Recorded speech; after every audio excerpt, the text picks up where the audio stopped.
শাওন পাকশালা কবিতার ছন্দে ভিডিও দেখে রান্না করুন মনের আনন্দে। নমস্কার বন্ধুরা, শাওন পাকশালাতে সবাইকে স্বাগত জানাই।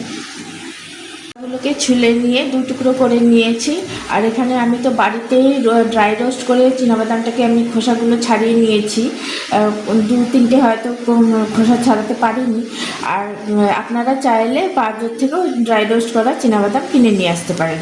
এখন আমি এই কলার মধ্যে ড্রাই রোস্ট করা বাদামটা দিয়ে দেবো। দিয়ে এখন আমি এইটাকে মিক্সার গ্রাইন্ডারের মধ্যে আমি পেস্ট করে নেব।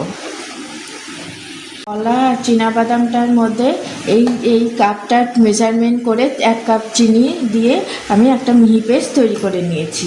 এখন আমি এর মধ্যে দিয়ে দেবো এই 1 কাপ পরিমাণে সুজি, আর দিয়ে দিচ্ছি 2 চামচ চালের গুঁড়ো। আপনাদের কাছে যদি চালের গুঁড়ো না থাকে তাহলে আপনারা ময়দাও দিতে পারেন। 1 চিমটি বেকিং পাউডার। এখন আমি এই কলার পেস্টটার সাথে সুজি, চালের গুঁড়ো সমস্ত কিছু মিশিয়ে নেব।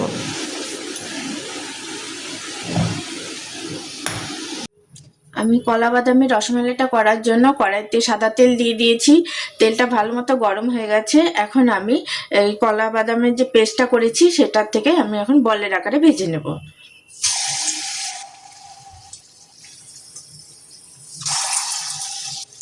বাদামের বড়াগুলো সমস্ত ভাজা হয়ে গেছে। আমি এখন দুধটা বসিয়ে দিয়েছি গ্যাসে। এখন দুধটাকে একটু জাল দেব, চিনি দিয়ে জাল দেব একটু, আর এর মধ্যে একটু খোয়া ক্ষীরও দিয়ে দেব।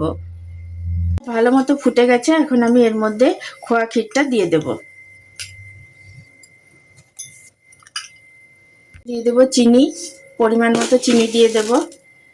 আপনারা যে পরিমাণ বানাবেন সেই অনুযায়ী চিনির পরিমাণটা কমিয়ে বা বাড়িয়ে দিতে পারেন। এটাকে মিডিয়ামে দিয়ে আমি এটাকে ভালো মতো করে জাল দিতে থাকবো। দুধটাকে ঘন হয়ে আসা অবধি আমি এরকম ভাবে নাড়তেই থাকবো। এটা খেতে দুর্দান্ত লাগে। আমি একদিন কলা আর চিনাবাদাম একসাথে নিয়ে এমনি বাড়িতে খাচ্ছিলাম। তো খেতে খেতে এত টেস্ট লাগলো, তাই ভাবলাম যে এটা দিয়ে কি কোনো কিছু রান্না করা যায় কি না, কোনো রেসিপি তৈরি হয় কি না। তো চিন্তা করতে করতেই মাথায় এটা আসলো। আসাতে আমি এটা বাড়িতে করেই ফেললাম অল্প করে। তো করাতে দেখলাম খেতে খুবই ভালো লাগছে। তাই ভাবলাম আপনাদের সাথে এই রান্নাটা শেয়ার করলে কেমন হয়।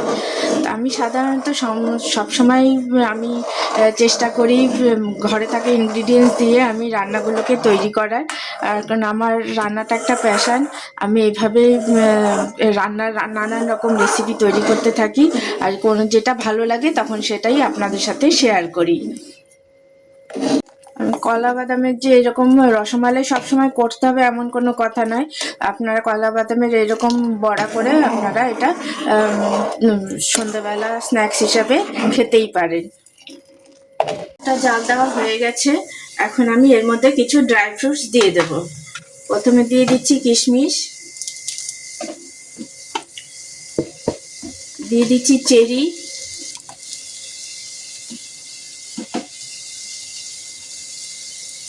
দিয়ে দিচ্ছি আমন্ড আর কাজুটাকে আমি একটু গুঁড়ো করে নিয়েছি, সেটা দিয়ে দিচ্ছি।